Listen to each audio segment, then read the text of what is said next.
Well, unfortunately, we teach our kids not to answer us because imagine the scene that happens across our nation, perhaps the world, every day. Mom is in the kitchen. She's texting someone with her phone. Child walks in the door and she says, "Hey, how was your day? Oh, by the way, don't leave your shoes there." The kid's not going to answer that question. That's why they go fine or because they know you're really not interested in the answer if you've got a device in your hand and you're looking at it. And so we silence our children inadvertently without really trying to. We just do. So it's something that we need to be more careful of. And it can literally change a child's life if you allow them to express more of how they're feeling and less of how you're feeling about things. Hello and welcome to the Disrupt the Everyday podcast. We're here to help you navigate life while disrupting the status quo. Our discussions cover a number of topics relevant to everyday life. We discuss everything from relationships to entrepreneurship. We also engage in some difficult but important conversations. And now, here are your hosts, Brian and Tanya Hamilton. Welcome to another episode of the Disrupt the Everyday podcast. Today we're speaking with Jackie Bailey, and we'll just be talking about instilling confidence in kids and helping them to find their voice. Jackie, thank you for joining us today. Well, it is delightful to be here. Thank you both so much. Awesome. Well, Jackie, we always like to learn about the guest that we're speaking with to open things up. So let's start by asking, who is Jackie Bailey? Well, Jackie Bailey is an adult who had a really rough childhood and was silenced in that childhood through abuse, and is now, as that woman, helping children to no longer be silenced. For whatever reason they find themselves in that regard, the pandemic silenced a lot of our kids. So even if they don't live in an abusive home like I did, many of our kids, even my students, report that they've not felt confident to tell their parents how they're feeling about things. They don't want to disrupt the family life or make parents feel sad, so they remain silent. And so my mission in life is to take the challenges that I live through and make sure that no child within my influence remains silent, that they have the skills to be able to stand on their 2 feet and firmly speak up and share what they need. That's what self-worth is to me. All right. So from a personal perspective, what was the impetus for you breaking the silence, I guess, so to speak? That's a wonderful question. I was literally told not to tell, and figuratively it was understood that I was not to say anything. But the abuse came from a family member that lived in my home with me, an elder brother. And so I held that in for years. And in fact, I remember as I look back that I was always cautious about initiating conversation with people or becoming involved with conversations, because I always thought, what if I say something or tell something I'm not supposed to? So I lived with that for most of my life, and I was not a happy person, but you manage it, and that's the way life's always been. So you become an actress of sorts. But when I was an adult woman, married, and 2 children of my own, that sibling of mine who was the main chronic abuser in my life, there were others, but he was the main one. He got married and lo and behold, had a baby girl. And at that time, I went into an emotional crisis because I knew that there was another potential victim that I could save if I broke the silence, if after all those years I started to tell. And it seems like, well, duh, you got to do that, right? You can't let another child be abused. But I had a lot to lose because, as I said, I didn't know if once my husband knew how ugly I was inside, that's the way I felt, would he still want to be married to me? I didn't know if I would be disbelieved and perhaps thought crazy, and would they try to take my own children away from me? And I just didn't know. It was an unknown situation. And suicide was something I considered because I thought, well, maybe it's just best if I crawl under a rock and never get heard from again.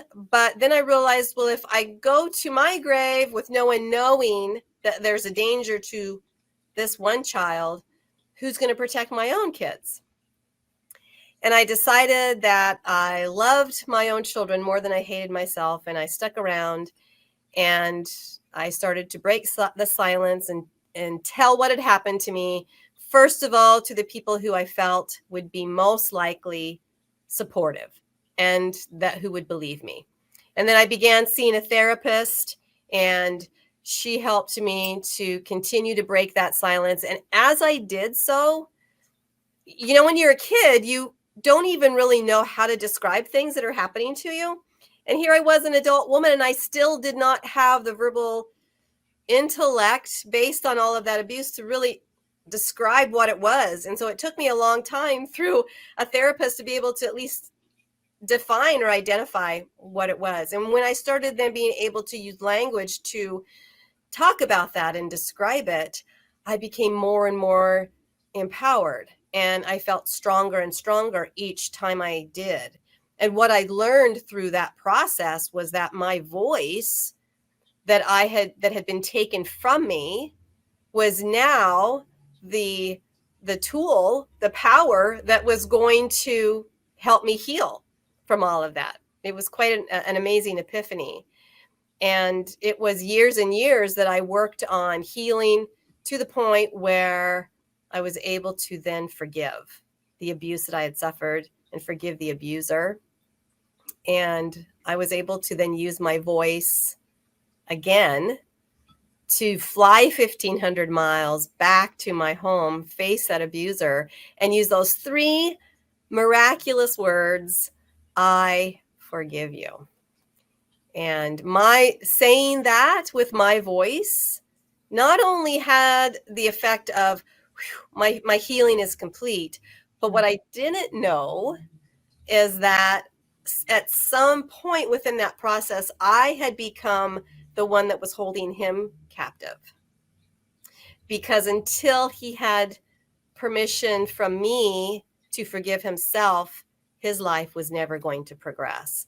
And so when I uttered those 3 words to him, he finally had permission to give himself forgiveness. And it was really powerful. And he did. He changed his life.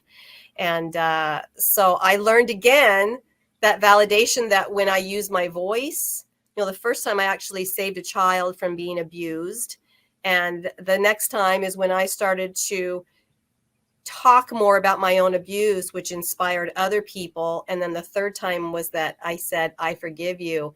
And each of those times, the power of my voice is what helped me reach another level of healing. And so it's been a beautiful journey, actually. No, and it's really powerful. There's so many things to unpack in what you said there, but the one thing that kind of stuck out early on was, you didn't want that cycle to continue, because that's generally what happens. It's one of those generational things. And, it'd be even hard for me to believe that there wasn't something, that impacted your brother in that way. There was. Mm-hmm. Yeah. So you were able to unlock that, take the key to unlock that whole situation. And now, a lot of positive changes happened. And, hopefully that's something that's not going to be, that's not going to impact anybody else now. It's very true. In fact, there was another moment within that healing process where I was challenged by my therapist to write a letter to my brother. And then if I felt strong enough to sit with him in the same room and read that letter to him. And the letter basically just spelled out everything that I felt had been done to me and how it has affected me and that kind of thing. And so when I did that, which was an amazing thing, and a lot of survivors can't do that, but I found it to be very powerful. I learned too that he himself had been abused, and that he had actually gone through a process trying to make it better. But the people he'd gone to, the clergy in our church who he'd gone to, didn't think about coming to me with it. And so he revealed to me that he'd actually tried to make it better when I was still a young person, when I was a teenager. He tried to make it better, but the people he was confessing to did not take me into consideration. So it brought this new level of, oh my gosh, he was not being taken care of either. Right. And so both of us in some ways were not getting the help that we needed. And so I felt compassion for the first time for him, which was that catalyst then to help me start to think, maybe I can forgive this, because both of us had that abusive history that we could recognize in each other now. So absolutely. Now, the other thing that you mentioned too was just talking about some of the fears when you were going to share this information, what people were going to think, how they were going to react. And I think that applies to a lot of situations in life. A lot of times we let fear cripple us and stop us from doing what we know is the right thing to do, or taking a step towards a goal, because we're worried about the reactions. A lot of times our fears aren't even really grounded on anything. We when we take that step, we realize, okay, everything that we were scared of, didn't happen. Was that kind of your experience? Oh yeah. Like I said, I was afraid to speak to people because I thought I might say something that would be revealing. And I didn't know what that meant. I didn't know what the repercussion of that might be. And that was an unfounded fear, but as a child, that's how it was interpreted. And it just stayed part of my story for years and years. And so we live in the story that we create for ourselves. And many times it's just not a true story. And we need to be strong enough to see, this isn't a logical fear. There's nothing in my history that says this is actually going to happen. And we need to instead focus on faith and say, I just need to do what I know is right in this moment, and never mind the fear. And I think that a lot of people have fear when it comes to speaking out. Public speaking on the greatest fears list is usually number 1 or number 2. It fluctuates between that and death, and so it's a real fear for some people, but they don't necessarily have anything to base it on, except to think that maybe at one time someone said, well, that's a silly idea, or be quiet, we don't want to hear from you. And those types of words that we can say unknowingly or unintentionally of hurting someone can actually be part of silencing our kids. And we grow up with that fear. Yeah. And I was going to say, like, for children, if there's fear, we know obviously that they don't know always how to deal with that. And it comes out in different ways, right? Whether it's, something that has happened to them, maybe like your situation, or just something else. If they don't have the words to express, if they don't have the right support system, it's not going to come out, right? And you're going to see that in many different ways. And usually it's going to be in actions, behavior, and all that kind of stuff. So even if it's not, getting children to speak on a stage, what are some things, I guess, when you're working with children that you say to them in regards to just expressing their emotions on an everyday basis? Yeah, well, that's a great question, because I love talking about what we do with our students. We have programs. I run a nonprofit that's called the Speak, Feed, Lead Project. And the mission really is to empower the voices of our youth and help them understand that they have stories and experiences that are worthy of being heard and that have an inspirational message that we all can learn from, and then give them the tools to feel confident and courageous in sharing that. We start as young as age 10 or 4th grade, and we have 8-week courses for that age group, grade 4 to 5. And then we have a middle school course as well for grades 6 through 8. And then we have special workshops and programs for high school and college bound youth as well as adults. And what we tend to start with in those younger grades, the elementary and the middle school grades, is conversation skills. Because if, a lot of people say, well, my son or daughter is really shy. They don't like to talk. They're uncomfortable in social situations. They don't make friends easily. And I believe that is just a fear that is probably unfounded, but it's a story that they're telling themselves. And I have seen that when our programs teach kids how to have conversations with people. It changes them. A shy kid is still going to be a shy kid. That's part of their personality. But even if you're shy, you can still speak your mind when it's necessary, and you can still feel empowered to go start a conversation with someone or initiate in a social situation, contributing to some other story that someone else is sharing, or an experience that they're having, talking about a movie that they've all seen or a book they've all read. The child feels able to contribute to those conversations, and that builds their confidence in so many ways. And so we start with conversation, and we teach the 5 rules of effective conversation. And when they learn these 5 rules, they know how to actively listen to what's being said to them, as well as what types of questions that they can ask that will get a response. It's more than just yes or no. A lot of parents have said to me, my kid doesn't talk to me. When I ask him how school was, they just grunt, or they'll say fine or whatever. And so they're taught how to answer questions too, and how to add to a conversation. And when they know that, then they take those very basic conversational skills to being a conversational speaker on stage. And then we work on some monologues that helps them to start integrating emotion into their storytelling and into the ways that they contribute to conversations. And they begin to see, I don't have to look silly to share my happiness or my excitement about something. It's just the way that I feel, and I can do that, and it connects me with more people when I do that. So those are the first 2 8-week courses. Basically, we start with conversation, and then we work into how to bring your emotions more into that through monologuing and learning how to tell stories effectively. And that seems to be those 2 elements. Then they just blossom with everything that we do beyond that. And we have 12 units of these 8-week courses. So there's a lot of steps they're taking forward in each of those 8-week sessions that is helping them to gain more and more power and more confidence in their communication skills and leadership as well. Mm-hmm.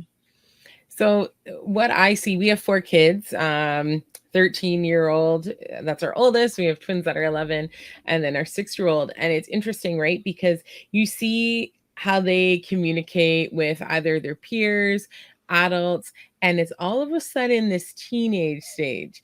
So my oldest plays basketball. If he listens to this, he might not be the most impressed, but you have... It's okay. He's not listening to this. You have around 11 boys on the basketball team, and it can be so awkward. Like nobody's talking. Now, when they're like, let's say they're warming up, they're practicing, whatever, it's fun. They're laughing, they're joking around.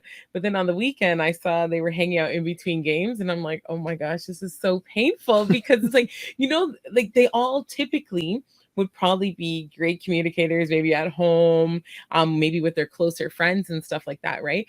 But it's all of a sudden this teenage stage where everybody just backs off a little bit, and maybe like you could probably be one of the most confident people in your class or on your team, but everybody's a little bit more reserved. And my guess is more so nobody wants to be that person who's like shut down, embarrassed, whatever, nobody listens to them, right? So when you're working, especially with like that 13 to maybe 16-year age range, what are you seeing with these individuals, and how do you pull out, I guess, that confidence to speak up and just have open conversation? That's a great question, Tanya, and I'm so glad you asked it, because what I have seen is the kids, it's not that they don't want to talk, right? Just don't know that they have anything to say. And teaching them about conversation and asking questions and listening, they start to see the value in what other people have to say. And then they realize, oh, I know a little bit about that, or I can ask them more questions to learn about that. And they build empathy, and they see the value of everyone else. But here's what the middle school kids do, which is really awesome. They develop their own podcast. It doesn't get published like yours does, but for the first 8 weeks and the second 8 weeks and the third 8 weeks, they have developed in each of those courses one more episode of their own podcast, meaning that they decide, what is the subject matter that I'd like to talk about? Is it related to what you'd like to be when you decide on your career? Is it something that you love now, like basketball or clarinet or guitar? Or is it STEM related because you really love your robotics team and you want to, go into technology or something like that? Whatever it is that they feel passionate to or connected to right now, I say, let's make that the subject matter of your podcast. They come up with a name. They plan 3 episodes. What would each of those episodes be focused on in regard to that general theme? And then they're asked to consider who's an expert in that particular field or theme that you would think would be good to talk to, that you want to learn more from or learn more about. And we help them to think about that person, and then if necessary, help them to contact the person, because I don't want any kids going out there and contacting adult people on their own without parents being involved or myself being involved, making sure that they're safe. But that alone, making sure that they know how to contact somebody in a very professional way, whether it's via email or a phone call or a text or social media, that builds skills that you can't even imagine is important to them. I mean, they don't even think about how to do that. But when you teach them how to do that and you're there to help them work through some of the failures or the mistakes that they might make, they just feel so great about it. And so we've had NFL players come into our classroom to be interviewed by our students. We've had very famous authors. We've had Nobel Prize winners. We've had airline pilots. We've had doctors. We've had scientists. I mean, it's amazing that the kids will choose someone that they want to talk to. And if at all possible, we're going to make that work for them. And then they work for this first 8 weeks on what are the questions I'm going to ask this person? What do I want to know about them? And then they interview them for 10 to 15 minutes. Now, I'll tell you what, that builds a lot of skill and it builds a lot of confidence, because it's not somebody that they have been forced to talk to, but someone they've chosen to get to know better. And with each episode they get more and more power. And so now you go back to the basketball court when you've got these 11 kids and everybody's standing around and nobody knows what to say to each other. Well, now at least one kid on that team has the ability to start initiating conversations with their team players and talking about this commonality that they have of basketball. And I've seen it happen time and time again, that the kids it's like a switch is flipped and all of a sudden they get it and they see how powerful their own voice can be. So Jackie, you've become a very skilled communicator, and we've obviously skipped a few steps here because we left off in the story where you were the person who was, who'd finally just come to breaking that silence after years of being silenced. Now, I see a couple of trophies behind you, and I know from reading your bio that you were a semi-finalist in the World Championship of Public Speaking. So how did you go from the one extreme to the other and now teaching people how to communicate? What was that journey? Yeah, and what a journey that was.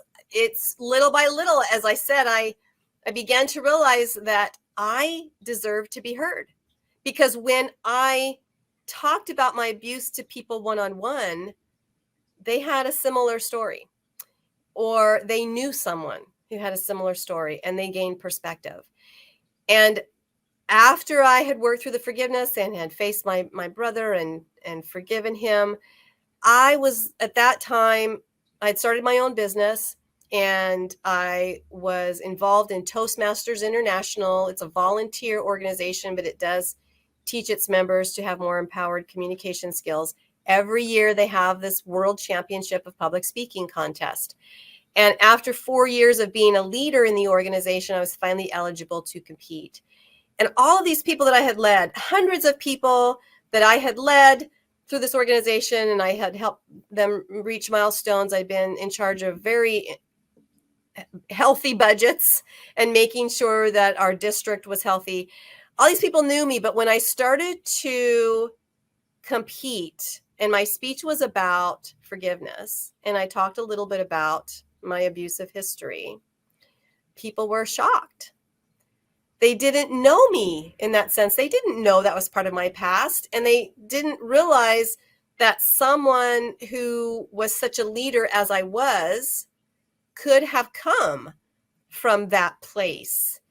And so when I would compete at each level, I was winning because people were seeing me in a completely different light.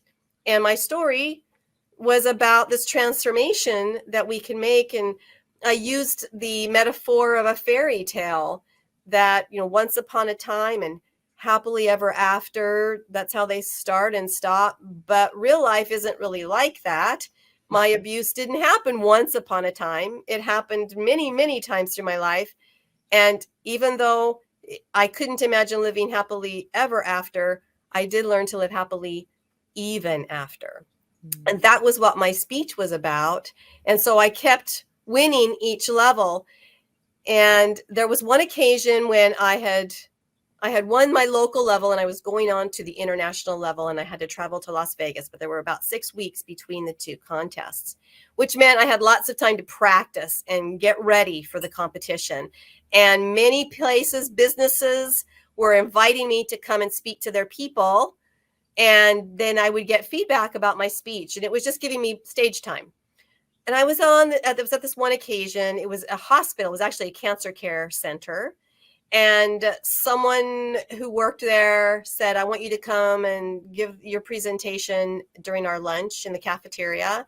There might be some doctors there, nurses and so forth.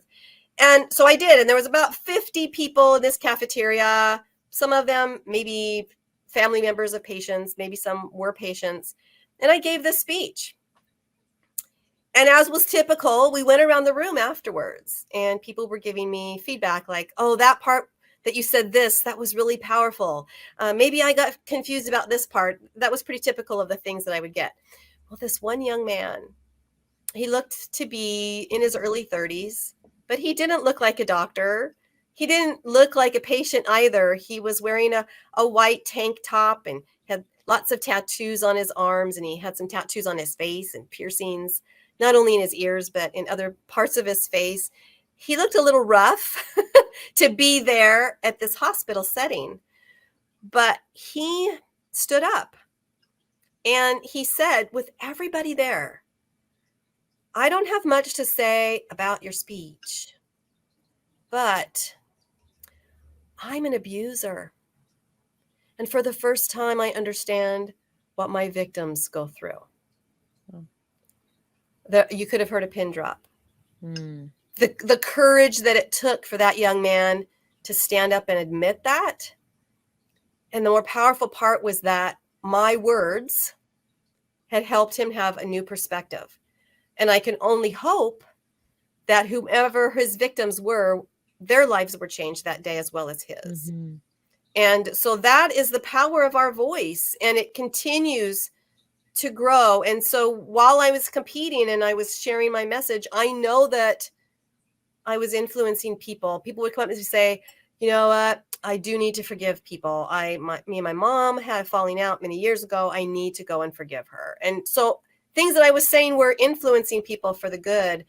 And that's the power of our voice. And so I've just continued to do that. And then when I started the nonprofit, my mission was to help, as I said earlier, help kids to be able to do that as well, and help them to understand that their voice is their superpower, and they can don their capes and whatever stage they choose to speak on, whether it's a mock podcast like we do in our courses, or whether they want to actually speak on a stage, or maybe they want to write a book, or maybe, they want to be a class president, or whatever it is. That's going to help them in all areas of their life. For sure. So just thinking from the perspective of a parent, again, you'd mentioned, obviously we kind of started off talking about abuse, but what are some of the other things that keep kids quiet that you've seen, or just make them maybe not comfortable speaking? You mentioned, you also mentioned just feeling like they don't have anything to say. Mm-hmm. Yes. In the recent book that I contributed to, it's called No Problem Parenting: How to Raise Your Kiddos with More Confidence and Less Fear. I have contributed a chapter that's called How to Save Your Silenced Child. In that chapter, I outline what we as parents inadvertently do that silences our children, such as we speak at them instead of to them.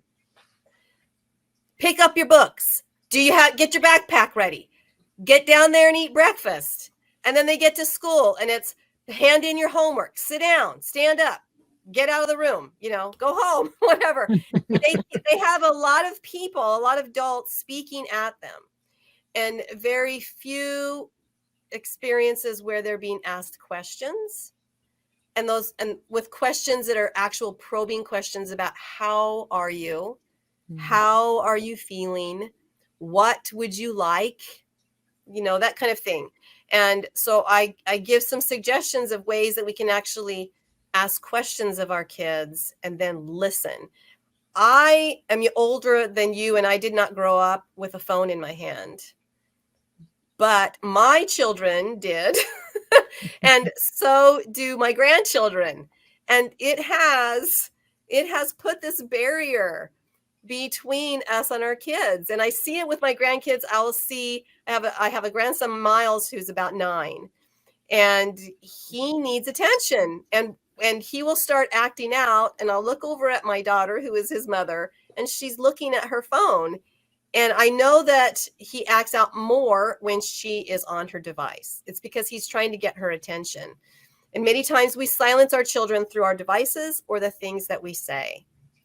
In the chapter of that book, then, I offer ways that we can actually speak to our children in ways that we deposit more self-worth coins in their bank than we take from it, through statements that we make rather than questions we ask.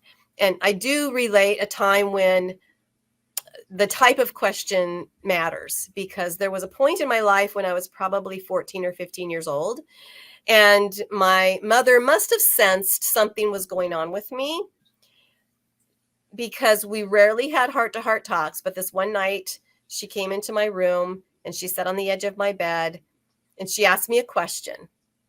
The question was, is there someone that are you letting someone do something to you that they shouldn't be? That was the question. Are you letting someone do something to you they shouldn't be? Well, that was a horrible question to ask, because what that did is it put the blame on me. Like, all of a sudden, I'm letting this happen. I'm a horrible person. There's no way I'm going to open up and tell the truth of that, because now shame, guilt, I'm horrible. I can't tell this. No one needs to see how ugly I really am. And so the types of questions we ask are also important, because that shut the door completely. I was never going to talk to my mom about that situation. So we have to really be careful as parents that when we talk to our kids, we don't initiate questions judgmentally, nor should we react judgmentally when they say, oh, I got a C on my math test. You what? See, you need to study more. That's not going to bring you closer to good conversations with your child. You need to say something like, oh, well, how does that make you feel to get a C? Because I know you were really working on an A. So how does it feel to get a C? And let them, explain how that makes them feel, not how you feel about it. It's their test. It's their intellect, right? It's their math. It's their schoolwork. So find out from them, how are they feeling? So, too many times we want to tell them how we're feeling about it, and that just doesn't help. Oh, that's so true.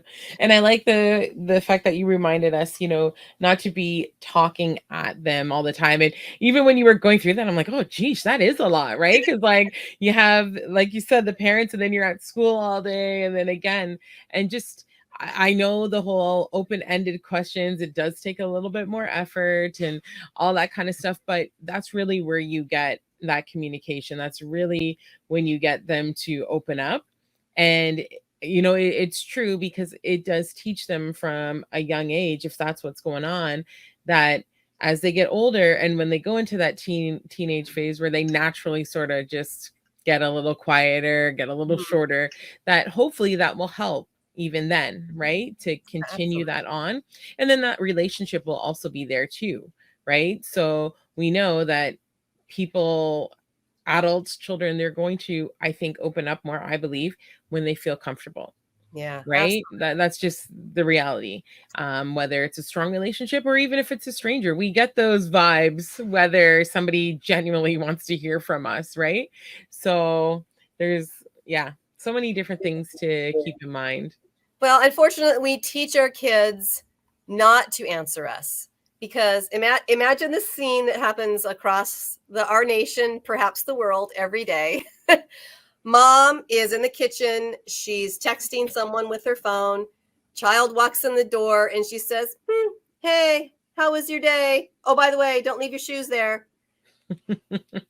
There's really, the kid's not going to answer that question. That's why they go fine or because they know you're really not interested in the answer if you've got a device in your hand and you're looking at it.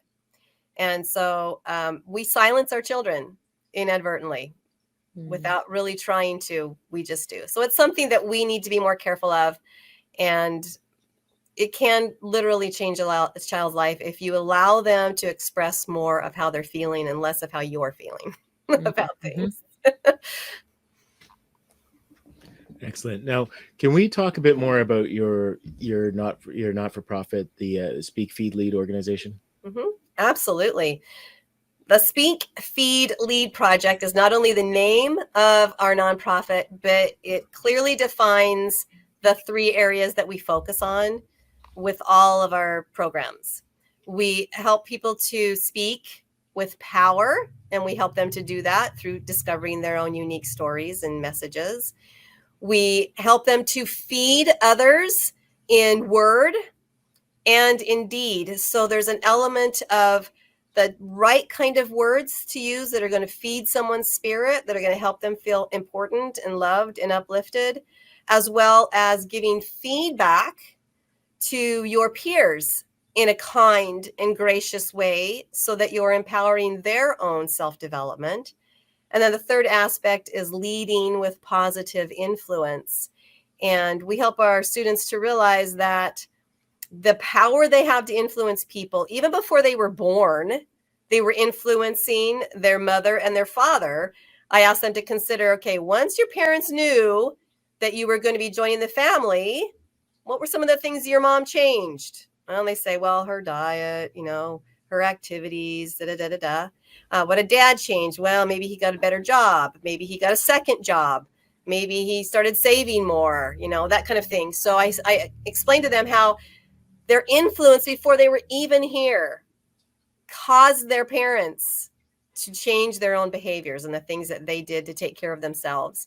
And that now that they're here, their influence is even stronger, and that everybody is watching them and everybody is looking for them to do something that either they'll want to do or they won't want to make the same mistake. And that they have this very powerful influence for positivity if they make note of that and act in a positive way toward other people, they will influence other people strongly. So that's a big part of leadership. And we bring those elements in all of our classes, and we don't call them students together. They are teams. So in our courses, they are a team, they name their team, and that gives them some investment and ownership in who they are and how they're going to help each other to be better at communication speaking. And so they practice with each other, and that's where they feel safe making mistakes, as they are also being nurtured by others that are their same age. And that's where they learn how to create friendships and inside the team and outside. And that's a big one. I think nowadays, geez, again, going back to adults and children, everybody is scared of making a mistake, right? Saying the wrong thing, even in a classroom, raising your hand and not having that right answer. And, what's that classroom community and the culture going to be like? Are you going to be supported? Are you going to be laughed at? Like, there's so many things that kids have to deal with, right? So it is nice to be able to have those topics that you guys focus on, and, to help bring back into their classroom and, the different activities that they do. Yeah, my students have reported that they get better grades by taking the public speaking courses that we offer, because they're no longer afraid to raise their hand in class and ask a question. They know the right kind of question to ask, so it's not going to be so embarrassing And I tell them to look for how many students probably wanted to ask that same question, Yeah. but didn't raise their hand, and you were the brave one to do it. And you probably helped 5 to 10 other people. And that's where your influence comes in, is when you stand up and you speak up for others who are afraid to do that. Mm-hmm. You know, you can be a hero Yep. to them. Absolutely. Now, one thing I wanted to ask, and this is a bit of a loaded question, so I'll preface with that. Okay, But I'm ready. all right. Well, I always like to take an opportunity to let your hindsight be someone else's foresight. And, you know, we can never go back and change things in the past. But if you were able to go in a time machine and have an interaction with a younger Jackie Bailey, who was a frequent victim of violence, and not able to share that, because again, there's probably a lot of Jackie Baileys out there right now, unfortunately, who haven't found their voice yet. What advice would you give her? Wow. I've thought about this a lot. And because I didn't have a strong relationship with my mother, if I could go back, I would be that mother to myself. And I would advise her to tell someone that she feels that she could trust. Back then, it probably would have been my grandmother. And so I think I would tell her to go tell grandma what's happening. Grandma will believe you. Grandma loves you. And you can help your brother by telling what's going on, you know, because he was suffering too. And if people had known what was happening to both of us, then we would have both had different lives. So that's what I would do. And that's what I would tell young kids today. If there is something happening to you that's making you unhappy and you don't feel close enough to your parents for whatever reason, find someone that you do feel that you can trust and just let them know. And don't stay silent, because it will keep that story continuously written in your heart that you're not worthy of being heard. And it's not going to help your life. It's going to diminish what you can do and what you feel that you are capable of doing. So the earlier you decide that my voice is important, that it's powerful, and that I'm worthy of being heard, and I don't have to live with the situation the way it is, then you can be a powerful person to change your own path. And I know it's scary for kids because they think, well, okay, but what if I lose my parents because of this? That might happen. But think about the other people that you're protecting when you're strong enough to speak up. Awesome stuff. Now, what another thing that I want to ask here, and because I want to make sure that we hit on every part of your story that you wanted to share. Is there anything that you were hoping we would ask you today that we didn't? What if you asked me if I have classes coming up for any kids? Because I'd love to be able to tell that. Yeah, for sure. Well, let's go there. So, what are some of the things that we can expect from you moving forward? It's some of the things that you're working on, and yeah, let's hear about your classes. Yeah, absolutely. If you go to speakfeedlead.org and you click on the tab that says public speaking courses, you will find that coming up soon, we have classes for those grade 4 to 5 kids, starting probably in the next 2-3 weeks. And then we also have, within that same time frame, classes for the middle school group, and also workshops beginning for the college age. What we can do with the high school and the college kids, most colleges now are requiring or highly encouraging a personal essay or a personal video when you apply to their institution. And a lot of young people have no idea what they can talk about.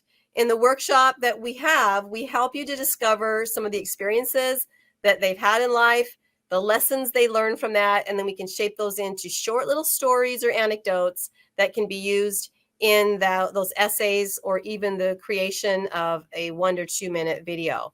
This also is powerful if they're working right now on summer programs. A lot of kids are applying for programs at MIT and Stanford and some of the bigger colleges where they have STEM programs or entrepreneurial programs and that kind of thing, all requiring some sort of application and usually requiring some sort of essay or video. And so now's the time to work on those things and get into the institutions that you want to, get into the advanced programs that you want to through using your voice. My understanding is that a lot of these institutions are not focusing on academics as much as they used to, but they're actually wanting to get certain types of personalities on their campuses. And so by sharing the type of personality that you have, they're going to be more welcoming of having you there, even if your grades are less than perfect. And so all of those things are coming up soon. They're available for enrollment now. And we are a nonprofit, and therefore we try to accommodate every economic situation for families. We will allow a child in our courses for free if that's truly all that the families can do.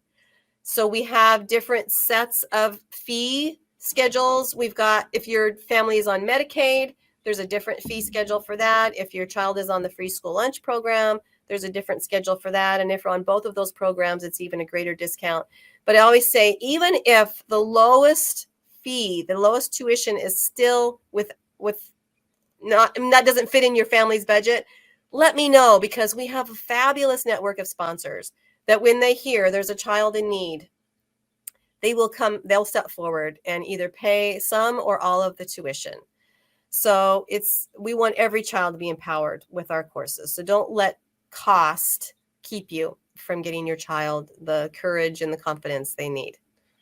Oh, that's great. And just to confirm, are these courses offered online if they can't be done in person? Yes, they are online.